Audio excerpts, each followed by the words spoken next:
ভোরবেলায় অনিমেষ ফিরে এলো বাড়িতে। আজ জুলিয়েনের ওখানে জরুরি আলোচনা ছিল। ডুয়ার্সের বিভিন্ন প্রান্তের কয়েকজন মানুষ উপস্থিত ছিলেন। অনিমেষ যখন জানালো সে জলপাইগুড়িতে পাকাপাকি থেকে যাচ্ছে, তখন জুলিয়েনের আগ্রহে আলোচনায় অংশ নিতে অনুরোধ জানালো সবাই। এখানে এসে অনিমেষ কয়েকটি তথ্য জানল। পুলিশ এখনো ওদের ওপর লক্ষ্য রাখছে।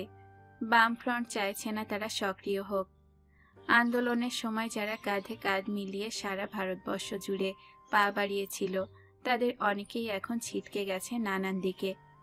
ভাঙতে ভাঙতে অনেক দলে বিচ্ছিন্ন হয়ে রয়েছে সবাই। বেশিরভাগই বসে গিয়েছে এবং বাকিদের মধ্যে মিলনের সম্ভাবনা প্রায় অসম্ভব। অথচ দেশে এখন বিপরীত হাওয়া গোপনে বইছে। পঞ্চায়েত নির্বাচনে বামফ্রন্ট জিতেছে, কিন্তু কিছু কিছু জায়গায় তাদের ক্ষমতা হ্রাস পেয়েছে। যদিও সংগঠন শক্তি এবং জনসাধারণের ওপরে প্রভাব বামফ্রন্টের এখনো অম্লান, তবু আরেকটি জিনিস চোখে পড়ছে। বিভিন্ন কলেজে ছাত্র ইউনিয়ন হাতছাড়া হয়ে যাচ্ছে বামফ্রন্ট সমর্থন পুষ্ট সংস্থার। সেখানে ছাত্র পরিষদ বিজয়ী হয়ে চলেছে। অর্থাৎ দেশের শিক্ষিত যুবকরা বামফ্রন্টের বদলে ছাত্র পরিষদ তথা কংগ্রেসকে সমর্থন করছে। এ কথা ঠিক, যখন কংগ্রেস ক্ষমতায় শক্ত হয়ে বসেছিল তখন কলেজগুলোয় ছাত্র ফেডারেশনের আধিপত্য ছিল। তার পরিণতিতেই একসময় কংগ্রেসকে নির্বাচনে গোহারা হতে হয়েছে। বর্তমানে কংগ্রেসের ওপরতলার নেতাদের চেহারা এবং চরিত্র দেখে জনসাধারণের উৎসাহিত হবার কোনো কারণ নেই। তা সত্ত্বেও ছাত্র ইউনিয়নগুলো ছাত্র পরিষদের দখলে চলে যাচ্ছে। এটা থেকেই বোঝা যায় দেশে বামফ্রন্ট বিরোধী চোরা স্রোত বইছে। অতএব এটাই উপযুক্ত সময় মানুষকে সঙ্গী করার। একজন মানুষ একটি গ্রাম। একজন মানুষ যদি একটি গ্রামের মানুষকে স্পষ্টভাবে বোঝাতে পারে কমিউনিজমের আসল সংজ্ঞা এবং তার প্রয়োগে কি সাফল্য আসে, তাহলে 70-এ যা সম্ভব হয়নি তা আসতে বাধ্য। কাল সারা রাত জুলিয়েন এই সংক্রান্ত পরিকল্পনা নিয়ে আলোচনা শোনালো। প্রথমে তার মনে হয়েছিল যারা একসময় সশস্ত্র বিপ্লবের কথা ভাবত, বন্দুকের নলকেই শক্তির উৎস বলে জানত, তাদের চিন্তাধারায় কত পরিবর্তন হয়েছে। কিন্তু শেষ পর্যন্ত তার এই পরিবর্তনটাকে ভালো লেগে গেল। ভোরবেলায় বাড়ি ফেরার সময় অনিমেষ খুব উত্তেজিত হয়ে পড়েছিল। যেন অনেকদিন বেকার হয়ে থাকার পরে মনের মতো কাজ পেয়ে গেছে সে, এরকম বোধ হচ্ছিল। পঙ্গু পরনির্ভর জীবন থেকে মুক্তির একটা পথ দেখতে পেয়ে সে খুশি হলো।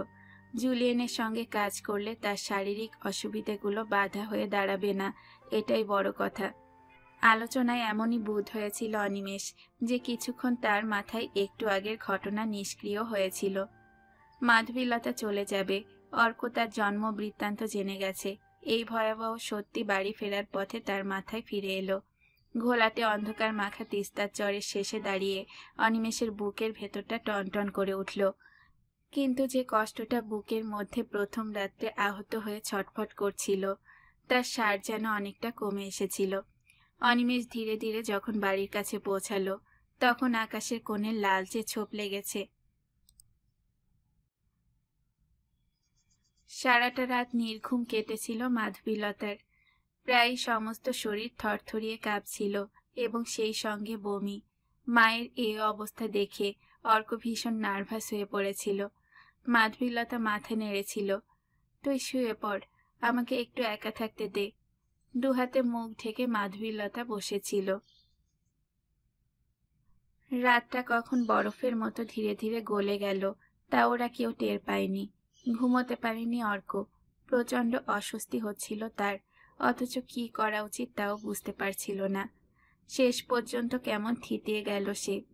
ছোট ঘরে শুয়ে শুয়ে জীবনে প্রথমবার আবিষ্কার করল দু চোখে ঘুম আজ স্বাভাবিকভাবে নেমে এলো না।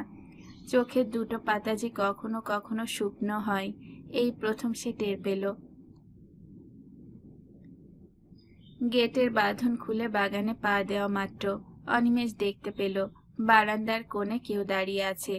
তার প্রথমে মনে হয়েছিল মাধবীলতার কথা। এক লহমায় মনের মধ্যে প্রতিরোধ শক্তি জন্মাতেই সে ভুলটা বুঝতে পারল। সাদা কাপড়ে মোড়া শরীরটা ধীরে ধীরে বাগানে নেমে এলো। টগর গাছের বিরাট ঝোপটার পাশে এসে বলল, অনি, তোমার সঙ্গে কথা আছে। অনিমেষ ছোট মার মুখের দিকে তাকালো। সাদাটে কপাল, গাল এবং টেপা ঠোঁটে এখন ছোট মাকে অন্যরকম দেখাচ্ছে। ছোট মা একবার আর চোখে বাড়িটার দিকে তাকিয়ে নিয়ে বললেন, তোমাকে আমি যে অনুরোধ করব তা রাখবে? অনুরোধ? অনিমেষ কিছুই বুঝতে পারছিল না।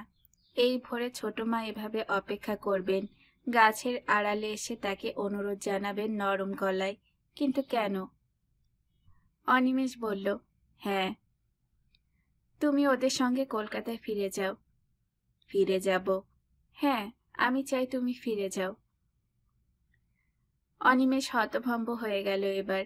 আজ বিকেলে যারা ওকে আঁকড়ে ধরার চেষ্টা করেছিল, যাদের অসহায় অবস্থা দেখে সে যেতে চেয়েছে, তাদেরই একজন তাকে চলে যেতে বলছে। এবং তৎক্ষণাৎ মনে হলো, কাল রাত্রে মাধবীলতার সঙ্গে তার যে কথা হয়েছে সেগুলো নিশ্চয়ই ছোট মার কানে গিয়েছে। না, সেসব কথা মাধবীলতা নিশ্চয়ই ছোট মাকে সাত সকালে বলতে যায়নি। ছোট মাই আড়াল থেকে শুনেছেন। একটু বিরক্তি এলো মনে। আড়ি পাতা সে কিছুতেই সহ্য করতে পারে না, কিন্তু তারপরে যে কথাটা ভেবে সংযত হলো তা ছোট মার দিকে তাকিয়েই। মানুষ এমন উদার হতে পারে? ছোট মা স্পষ্ট গলায় বললেন, তোমার চলে যাওয়া উচিত। কেন?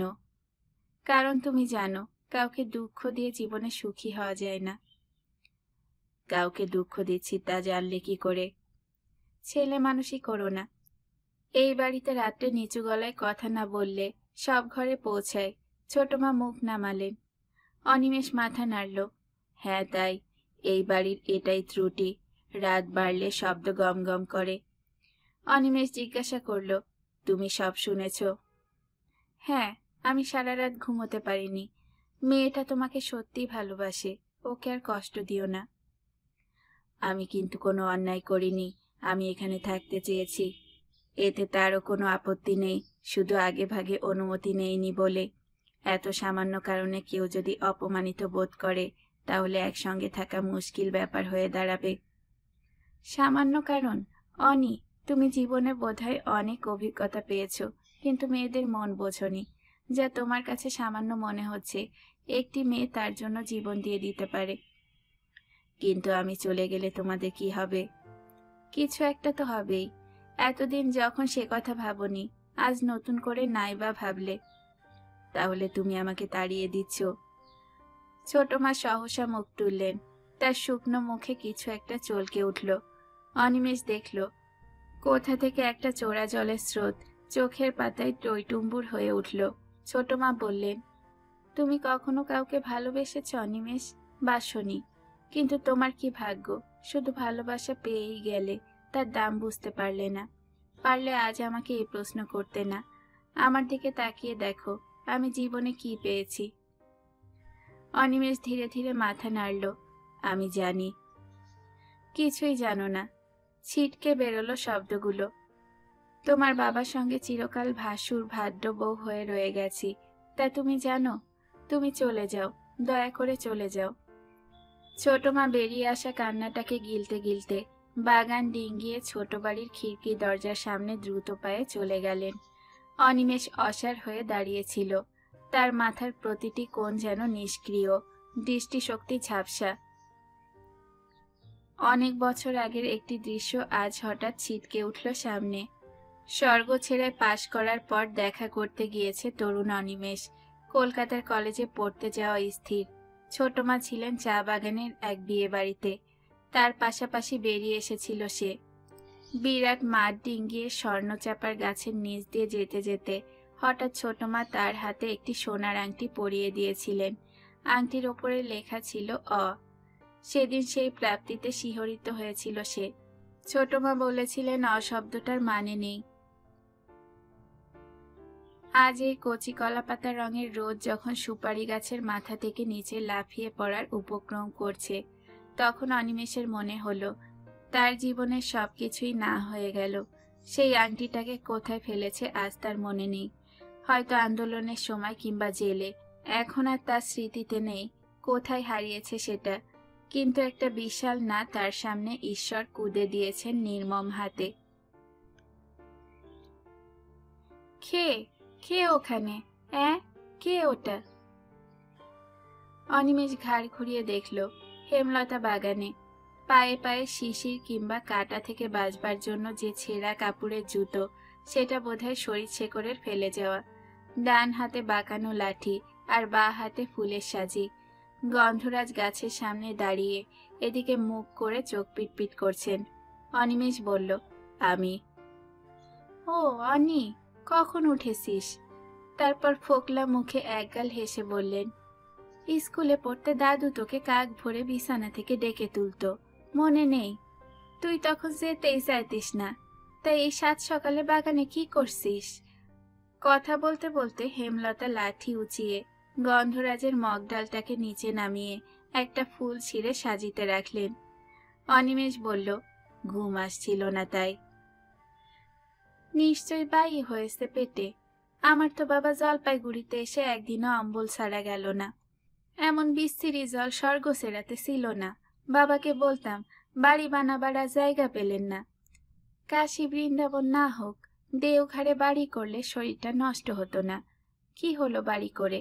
কদিন পরে দেখবি রাস্তার লোক দখল করে নেবে এসব। হেমলতা মুখ বিকৃত করলেন। সকালে উঠে আর পারি না, হাঁটু কনকন করে আর সোয়া ঢেকুর ওঠে, চোখেও দেখি না ভালো করে। এই যে তুই দাঁড়িয়েছিলি, আমি চিনতেই পারিনি।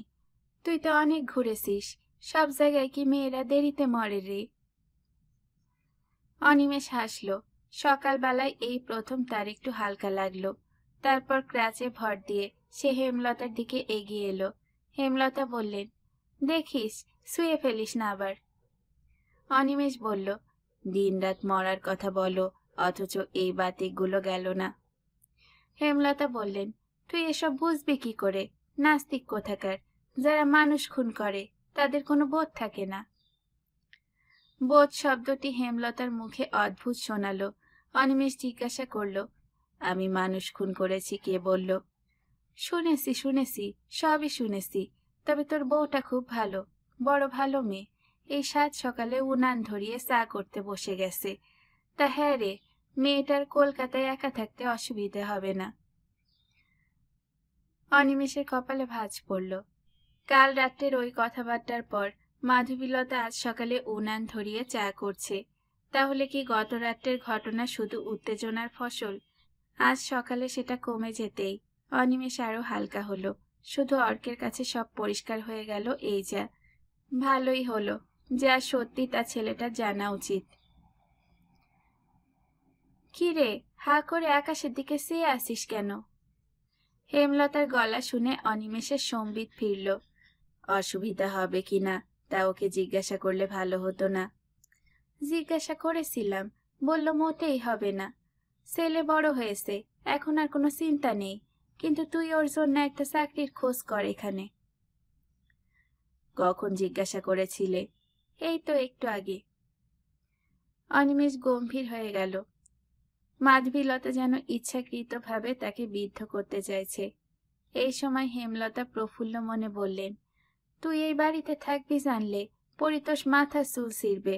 ভেবেছিল তোরা চলে গেলেই হাজির হবে। খবরদার ওর কাঁদুনিতে কান দিবি না। অনিমেষ অন্যমনস্কভাবে মাথা নাড়ল। আচ্ছা পিসিমা, আমি যদি এখানে না থাকি তাহলে কি তোমার খুব অসুবিধে হবে? হেমলতা যেন চমকে উঠলেন। ও মা, এ কি কথা? তুই কি বললি, থাকবি? হেমলতা যেন ঘোরের মধ্যে অনিমেষের পাশে এসে দাঁড়ালেন। ছোঁয়াছুঁয়ির বিচার ভুল হয়ে গেল তার। অনিমেষের কেনুয়ে হাত রেখে অসহায় গলায় বললেন, অন্য লোক যে যাই বলুক, আমার জন্য তুই অনি বাবা। আমি তো কখনো তোর কাছে কিছু চাইনি। বেশি দিন বাঁচবো না রে। প্রায় মনে হয় এই শরীরটা থেকে আমি বেরিয়ে যাচ্ছি। দেরি নাই আর, ততদিন তুই কাছে থাক। অনিমেষ হেমলতার শীর্ণ মুখের কুঁচকে যাওয়া চামড়ায় জলের ফোঁটা গড়িয়ে যেতে দেখল। অনি বাবা শব্দটা যেন হঠাৎ তার দুটো পাকে দীর্ঘতর করে মাটির অনেক গভীরে প্রেরিত করল। হেমলতার ব্যাকুল দৃষ্টির সামনে সে মাথা নাড়ল। থাকবো, হেমলতা যেন বিশ্বাস হলো না। ঠিক বলছিস, একবার ভালো মুখে বল। অনিমেষ হেসে ফেলল। বললাম তো থাকবো। চা। বারান্দায় কখন মাধবীলতা এসে দাঁড়িয়েছে, খেয়াল করেনি ওরা। অনিমেষ দেখল মাধবীলতার হাতের কাপ থেকে ধোঁয়া উঠছে। হেমলতা ততক্ষণে আবার সহজ হয়ে গিয়েছেন। বললেন, ও মা, ওখান থেকে হাত বাড়িয়ে দিচ্ছ কেন? ওকে না হাঁটিয়ে এখানে এসে দিয়ে যাও না, বাগানে দাঁড়িয়ে খাক।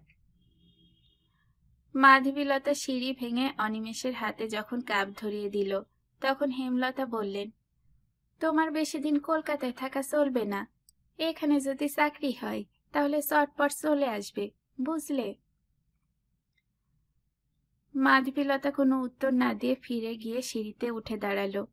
ওর মুখের দিকে তাকিয়ে অনিমেষের মনে হচ্ছিল এই মেয়েকে সে চেনে না। ওর বুকের ভেতর একটা বল যেন আচমকা ড্রপ খেতে খেতে গড়িয়ে যাচ্ছিল। চায়ের কাপে চুমুক দেওয়ার কথা খেয়ালই নেই। অনিমেষ প্রচন্ড চেষ্টায় নিজেকে সামলাচ্ছিল। মাধবীলতা যেন একটু ইতস্তত করলো, তারপর নিচু গলায় হেমলতাকে বলল, পিসিমা, আজকে আমরা চলে যাব। হেমলতা আঁতকে উঠলেন। ও মা, আজকেই? হ্যাঁ, দিনের ট্রেন তো রোজ রোজ ছাড়ে না। তাছাড়া রাত্রে ট্রেনের রিজার্ভেশন না থাকলে ওঠা মুশকিল। আমার ছুটি আর একদমই নেই। মাধবীলতার কণ্ঠস্বর খুব বিনীত এবং অসহায় শোনাচ্ছিল। দিনের ট্রেন কটায়? তোমাদের তো আবার শিলিগুড়িতে যেতে হবে। হেমলতা অনিমেষের দিকে তাকালেন। হ্যাঁ রে, এত তাড়াতাড়ি চলে যাবে? অনিমেষ কিছু বলল না। তার কথা বলতে ভয় করছিল। হঠাৎ যেন বুকের ভেতরটা কাল বৈশাখীতে ছেয়ে গেছে। সে মুখ ফিরিয়ে নিল। মাধবীলতা বলল, আমি খোকাকে পাঠাচ্ছি স্টেশনে। যদি এখান থেকে টিকিট পাওয়া যায় তাহলে তো ভালোই, নইলে কখন ট্রেন ছাড়বে জেনে আসবে। কথাগুলো কার উদ্দেশ্যে বলা তা বোঝা গেল না, কিন্তু আর দাঁড়ালো না মাধবীলতা। ধীরে ধীরে বারান্দা পেরিয়ে ভেতরে চলে গেল। হেমলতা ফুল তুলতে লাগলেন নিজের মনে।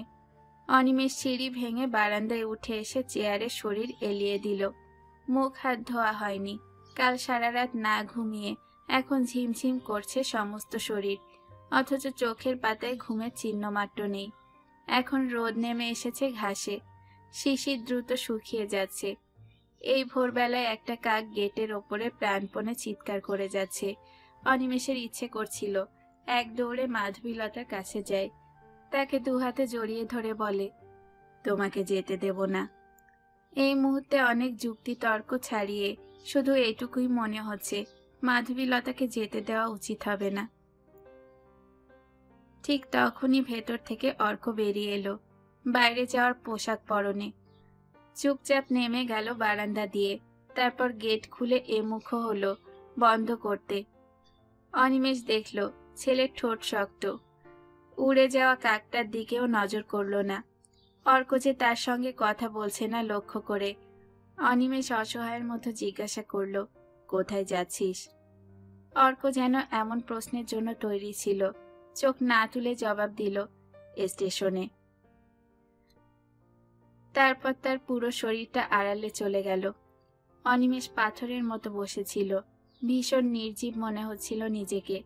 দুহাতে মুখ ঢাকল সে, এবং সেই অবস্থায় নিজের শরীরের সমস্ত কম্পনকে সে সংযত করতে চাইল। যদি কেউ চলে যেতে চায় তাহলে সে খামোখা বাধা দেবে কেন? যা সহজ স্বাভাবিক তাই মেনে নেওয়া ভালো। শোক আঁকড়ে যারা বসে থাকে তাদের মানুষ বলে। দুটো ক্রাচ বগলে নিয়ে সে উঠে দাঁড়ালো। তারপর বড় ঘর পেরিয়ে সে শোয়ার ঘরে এলো।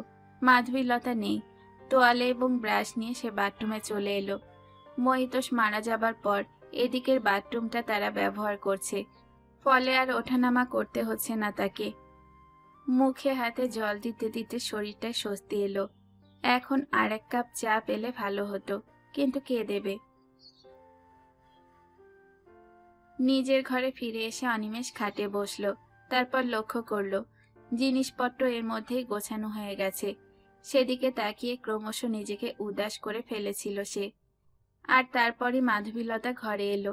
এসে জিজ্ঞাসা করলো, তুমি কি আর এক কাপ চা খাবে? হ্যাঁ বলতে গিয়ে অনিমেষ মাথা নাড়ল। দরকার নেই। আমরা যে সুটকেসটা এনেছি ওটাই নিয়ে যেতে হচ্ছে। ঠিক আছে, আমার তো লাগছে না এখন, অনিমেষ খুব নিস্পৃহ ভঙ্গিতে বলল। মাধবীলতা জিনিসপত্র ঠিকঠাক করতে করতে নিচু গলায় বলল, আমাদের যা লাগবে সেটুকু নিয়ে বাকিটা ওই টেবিলে রেখে গেলাম। অনিমেষ বুঝতে পারেনি প্রথমটা, জিজ্ঞাসা করল, কি? যে টাকাটা এনেছিলাম তার কিছুটা এখনো রয়ে গেছে। ও। অনিমেষ হাসল, ওটা তুমি নিয়ে যাও, আমার দরকার হবে না। মাধবীলতা একটু স্থির হলো, তারপর বলল, ঠিক আছে।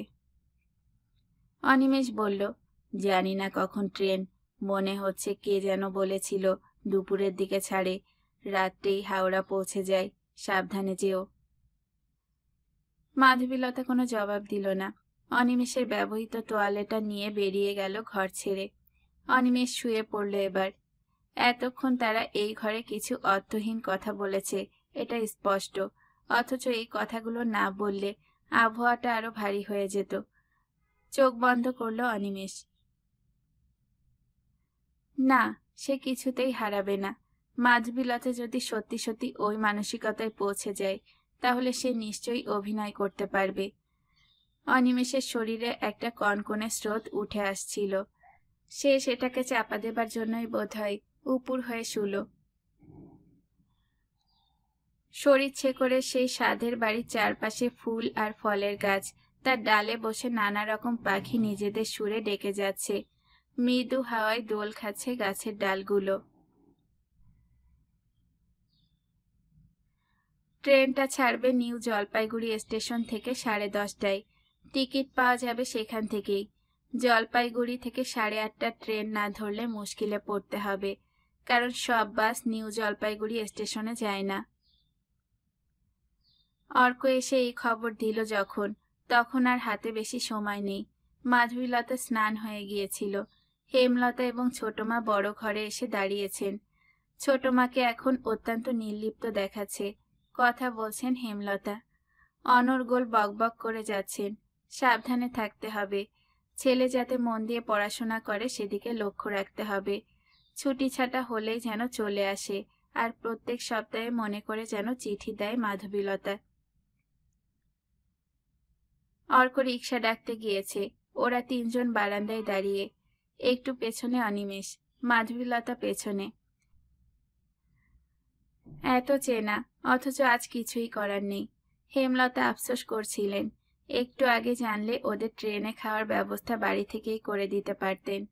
মাধবীলতা কোনো কথা বলছিল না। হঠাৎ ছোট মা মাধবীলতাকে ডাকল, শোনো, তোমার সঙ্গে কথা আছে। মাধবীলতা অবাক চোখে তাকালো। তারপর ছোট মাকে অনুসরণ করে ভেতরের ঘরে গিয়ে বলল, বলুন। ছোট মা ওর চোখে চোখ রেখে বললেন, আমি অনিমেষকে চলে যেতে বলেছিলাম। মাধবীলতা বুঝতে পারছিল না ছোট মা কি বলতে চাইছেন। সে নিচু গলায় বলল, ও এখানে থাকলে আপনাদের সুবিধা হবে। ছোট মা এবার মাধবীলতার হাত ধরলেন। তুমি ওর সঙ্গে সম্পর্ক ছেদ করো না, মানুষ মাত্রই ভুল বোঝাবুঝি হয়। তাছাড়া অনিমেষ চিরকালই এরকম, কেমন শেকড় ছাড়া, তুমি ভুল বুঝো না। মাধবীলতা কোনো কথা বলল না। ছোট মা আবার বললেন, তুমি ওর জন্য এত করেছো, আর একটু করতে পারবে না? এই সময় হেমলতা বাইরে থেকে চেঁচিয়ে উঠলেন, রিকশা এসে গিয়েছে। মাধবীলতা চট করে ছোট মাকে প্রণাম করে বাইরে চলে এলো।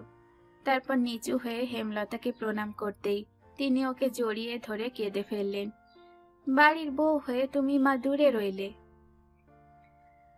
অর্ক জিনিসপত্র রিকশায় তুলে বলল, আর সময় নেই মা। অনিমেষ যে কখন বাগানে নেমে গেছে সে নিজেই জানে না। অবাক গলায় জিজ্ঞাসা করল, তুই একটা রিকশা ডেকে এনেছিস?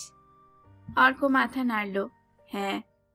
মাধবীলতা অন্যরকম স্বরে বলল, সবাইকে প্রণাম কর খোকা।